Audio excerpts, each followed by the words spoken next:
یہ جو یوٹیوبرز کے حوالے سے معاملات ہیں اس پہ محمد عمران آپ کیا سمجھتے ہیں؟ ایک منٹ میں کروں گا. اس کی وجہ یہ ہم نے تو وہ دیکھنا ہے جو ماضی میں ہوا ہے.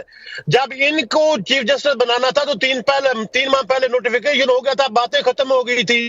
پہلے تو یہ تھا کہ شاید قاضی صاحب کو بنایا ہی نہیں جا رہا, اس وقت اس لیے نوٹیفیکیشن بنا کے ان کو کلیئر کر دیا گیا تھا. اگر وہ سمجھتے ہیں کہ وہ آئین اور قانون کے معاف ہو جائیں تو ان کو بھی چاہیے کہ حکومت کو کہیں کہ میرا نوٹیفیکیشن کریں ریٹائرمنٹ. چلیں بالکل صحیح ہے, آپ کا ایک پوائنٹ آف ویو ہے, یقیناً یہ ہے. آپ پہلے بھی نوٹیفیکیشن ہو سکتا ہے, موقع پہ بھی ہو سکتا ہے, اس پہ ہم کیا بات کر سکتے ہیں. لیکن میں عمران آپ سے جاننا چاہتا ہوں, یہ جو جملے ہیں نا, یہ ظاہر ہے بہت دور تک یہ اشارے دیتے ہیں کہ اٹھایا کیمرہ اور ہو گیا یوٹیوب چینل شروع. یہ ظاہر ہے سخت ناراضگی کے ساتھ جو ہے وہ بات کی گئی. لیکن آپ کے علم میں ہوگا جو کمشنر راولپنڈی کے جواب کے حوالے سے بات تھی یا اپنی صفائی تھی, وہ بھی یوٹیوبرز کو انٹرویو میں جو ہے جواب دیا گیا تھا قاضی صاحب کی جانب سے, آج ہمارے معزز چیف جسٹس کی جانب سے.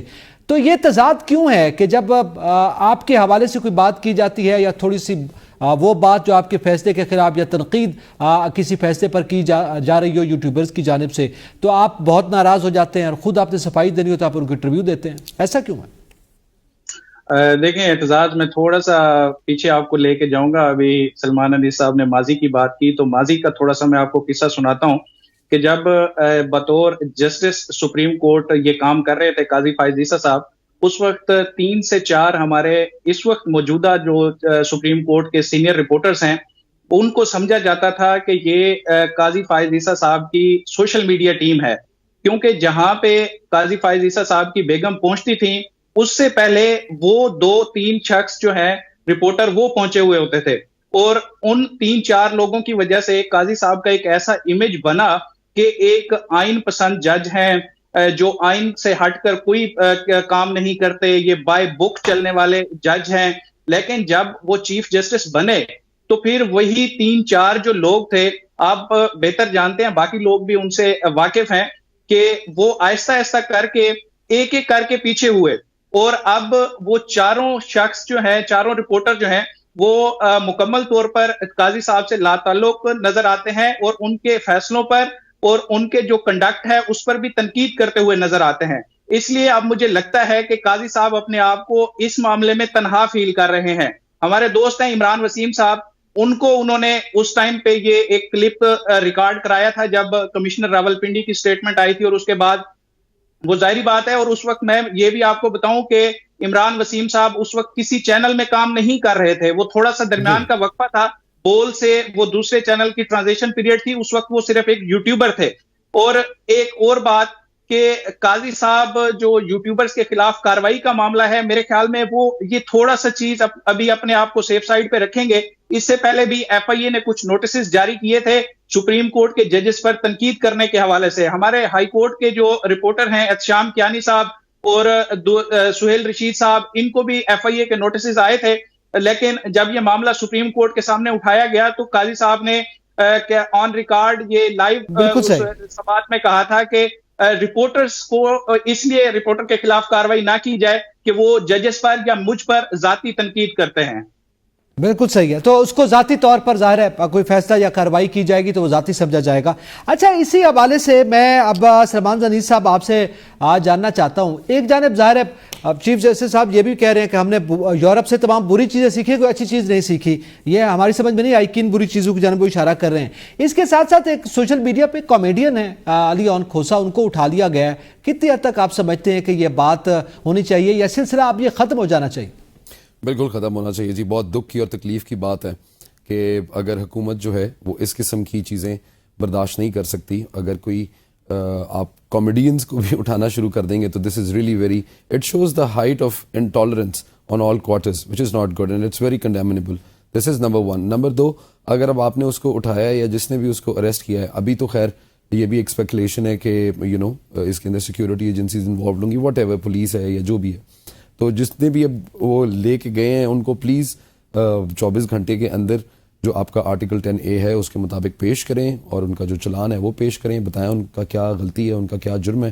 اور یہ بالکل بہت تکلیف دہ معاملہ ہے. میں نے کچھ ویڈیوز دیکھی ہیں جس طریقے سے people have barged in his home, اور ان کو ابڈکٹ کیا گیا ہے، ان کی فیملی کے سامنے، ان کی چھوٹی سی بچی تھی اس کے سامنے، یہ تمام تکلیف دہ معاملات ہیں. اور ہم جب تک اس قوم کے بڑے، اس قوم کے decision makers, policy makers, bureaucracy کے لوگ، اسٹیبلشمنٹ کے لوگ، جوڈیشری کے لوگ، پولیٹیشنز، جب تک خود ایک برداشت کا میسج نہیں آگے پورٹرے کریں گے، کچھ بھی ٹھیک نہیں ہو سکے گا. ہم سب نے اس ایک میسج کو آگے پروان چڑھانا ہے. ابھی ایک دن پہلے ہم نے 14 اگست منائی ہے، قوم ندیم ارشد کی جو خوشی ہے اس سے نہال تھی. That is the kind of culture that we need to promote. اپنے آرٹسٹ کو، اسپورٹس مین کو، آرٹیزانس کو، کمیڈینس کو، گلوکاروں کو ہم نے پروموٹ کرنا ہے. تو یہ کوئی اچھی مثال نہیں ہے. ہمیں الٹا سپورٹ کرنا چاہیے. بالکل صحیح ہے. وہ ظاہر ہے کسی کے لیے خطرہ نہیں، نہ ہی وہ ریاست کے لیے خطرہ بن سکتا ہے، بلکہ یہ ایسٹ ہوتے ہیں ہمارا.